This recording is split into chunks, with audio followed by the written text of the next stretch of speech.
అయోధ్య భద్రాచలంలో బ్రహ్మోత్సవాల సందడి మొదలైంది. ఎన్నో ఏళ్లుగా ఎదురు చూస్తున్న మాడవీధుల విస్తరణ కూడా ప్రారంభమైంది. సీతారాముల కళ్యాణం కోసం తరలి వచ్చే భక్తుల కోసం విస్తృత ఏర్పాట్లు చేస్తున్నారు. బ్రహ్మోత్సవ శోభతో భద్రాచలం ఇలా అయోధ్యపురిని తలపిస్తోంది. వసంతపక్ష ప్రయుక్త నవాహ్నిమ శ్రీరామనవమి తిరుకళ్యాణ బ్రహ్మోత్సవాలు అంగరంగ వైభవంగా ప్రారంభమయ్యాయి. ఉగాది వేడుకతో అంకురార్పణ జరిగింది. ఏప్రిల్ 6న శ్రీరామనవమి, 7న మహాపట్టాభిషేకం నిర్వహిస్తారు. ఎప్పుడు భద్రాచల రాముడి కళ్యాణం జరుగుతుందా అని ఇరు రాష్ట్రాల ప్రజలు, ప్రపంచం అంతా కూడా ఎదురు చూస్తుంటుంది. అభిజిత్ లగ్నంలో స్వామివారికి సుముహూర్తంలో ఈ యొక్క కళ్యాణ మహోత్సవం పూర్తయి ఆ రోజు సాయంకాలమే భద్రాచల క్షేత్రంలో పునర్వసు దీక్ష ప్రారంభమవుతుంది. మే 3వ తారీఖు వరకు కూడా ఈ యొక్క పునర్వసు దీక్ష జరుగుతుంది. తెల్లారి స్వామివారికి 7వ తారీఖు నాడు పట్టాభిషేకం.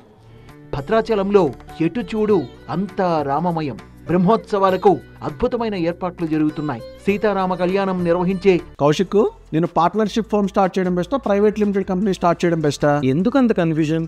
ఎక్స్పర్ట్ తో మాట్లాడు. ఎక్స్పర్టా? ఎలా? బాస్ వాలా బీ ద బాస్. మిథిలా స్టేడియాన్ని సర్వాంగ సుందరంగా తీర్చిదిద్దుతున్నారు. ప్రభుత్వం జీవో విడుదల చేసిన క్రమంలో భద్రాచలం మాడవీధుల విస్తరణకు రంగం సిద్ధమైంది. జిల్లా కలెక్టర్ జితేష్ పాటిల్ అధికారులకు ఈ మేరకు దిశానిర్దేశం చేశారు. ఈసారి పట్టు వస్త్రాలు, తలంబ్రాలు సమర్పించేందుకు సీఎం వస్తారన్న నేపథ్యంలో విస్తృత ఏర్పాట్లు చేస్తున్నారు. త్వరలోనే ఎంత తొందరగా అయితే ఆ రోజులో మనం అంతా ల్యాండ్ అక్విజిషన్కి సంబంధించినటువంటి నిర్వాసితులు ఎవరైతే ఉన్నారో వాళ్ళందరికీ కూడా అన్ని ఫెసిలిటీస్ ఇస్తూ వారిని మనం అక్కడి నుంచి వారిని వేరే అకామిడేట్ చేసి ప్యాకేజీలు ఇచ్చి వారిని తీసుకోవడానికి అతి త్వరలోనే జరగబోతుందని మన అందరికీ తెలుసు. మనము పోయినసారి ఎలక్షన్ కోడ్ ఉంది. ఈ సంవత్సరం తప్పకుండా సీఎం గారు వస్తారని ఆశిస్తున్నాము. తప్పకుండా వస్తారనుకుంటున్నాము. కాబట్టి వారికి ఘన స్వాగతం పలుకుతున్నాము. సీతారాముల కళ్యాణం కోసం ఈసారి 200 క్వింటాళ్ల ముత్యాల తలంబ్రాలు సిద్ధం చేస్తున్నారు. తలంబ్రాలు, ప్రసాదాల పంపిణీ కోసం కౌంటర్లు పెంచుతున్నారు ఆలయ ఈవో రమాదేవి. గత సంవత్సరం కంటే కూడా ఈ సంవత్సరం 200 క్వింటాల్ పైనే మనం కలుపుకోవడం జరుగుతూ ఉంది.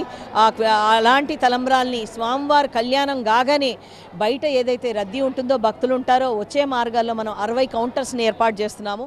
బ్రహ్మోత్సవాల నిర్వహణకు ఈసారి 2.5 కోట్ల బడ్జెట్ను రూపొందించారు. భక్తులకు ఎక్కడా ఎలాంటి సమస్యలు తలెత్తకుండా పకడ్బందీ ఏర్పాట్లు చేస్తున్నారు.